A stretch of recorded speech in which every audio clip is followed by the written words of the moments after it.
My name's Austin Tenoche, and it's the year 2051. We are the last surviving humans, and we may only have a few minutes left. With our last few minutes, we just wanted to take this time and apologize. We're so sorry. And we knew climate change was a problem, but we never thought it would get to this. The recording device is at 1% battery life. If we could have gone back in time to fix it, we would have done.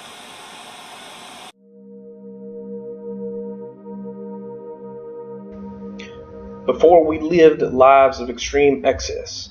All of our wants and needs were quickly gratified. We were surrounded by luxury. We were sold the idea it was normal to consume so much. For a period of time, we truly believed consuming was normal, even glamorous.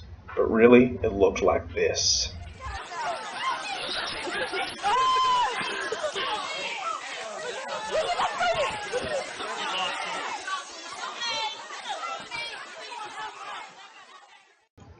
Our consumption was killing the planet. We were putting our needs before the needs of everyone else living here, including the creatures. As Americans, we took a hard look in the mirror and asked what it really meant to be an American. We redefined what it truly meant to be an American. We changed our ways, we altered our image, and we became the 21st century American. We stopped being consumers and became producers. We became self-sufficient. We grew our own food, we fixed our own items, we fixed our own accessories.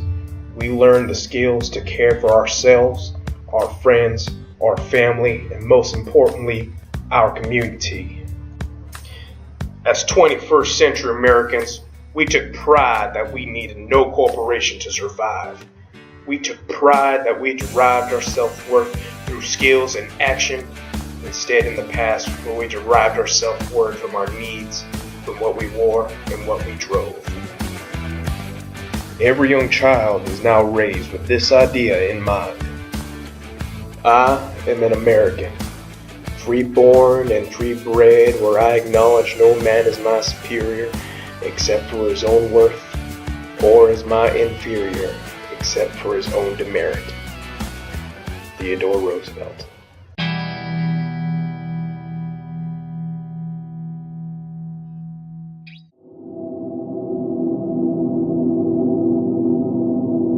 Day after day, year after year, we have sat in our cars, flew in our vanity planes, and chose to ignore every little thing we did and used that promoted that disgusting pollutant we so carelessly abused. Even when science told us we were killing our planet, ourselves with it, we kept going, building tank after tank after tank after tank, with no regard for the beautiful planet we had. And all for what? So we could have a few more years of some selfish, unsustainable lifestyle we were all so afraid to abandon? Well, look at us now. What fossil fuels have done to our planet. Tornadoes in Los Angeles, tsunamis in New York, half a planet we can't even use. It seemed like such an easy thing to fix. To use less fossil fuels, they said. Switch to clean energy. But no. Money, power, and privilege made fools of us all, until the easy fix became an unstoppable force of destruction. Would it have really been that bad? To drive a little less, and bike a little more? To look at fossil fuels as the poison they really were? To actually take a stance against them? To ensure future generations would be able to live on the same planet Earth we all seem to take for granted? If you ask me, the decision was easy. We were all just too comfortable with our lives to make it. The best time to make a change was 34 years ago. The next best time is today. Today everyone is vegan. And not those vegans who eat tofu and fake cheese. No, we're a plant-based society now.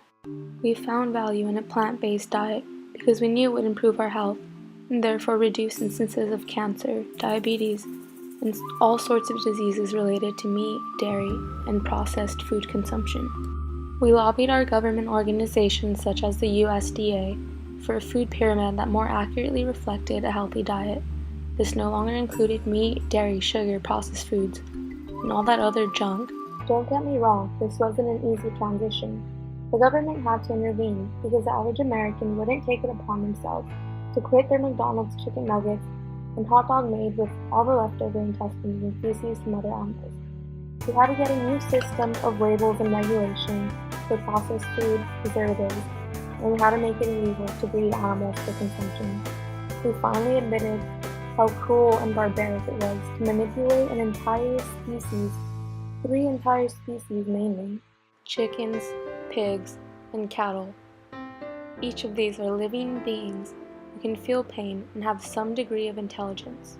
We all agreed that we were against animal cruelty, and we knew that our animal slaughtering production industry pumped massive amounts of drugs, antibiotics, and growth hormones, you name it, into our food.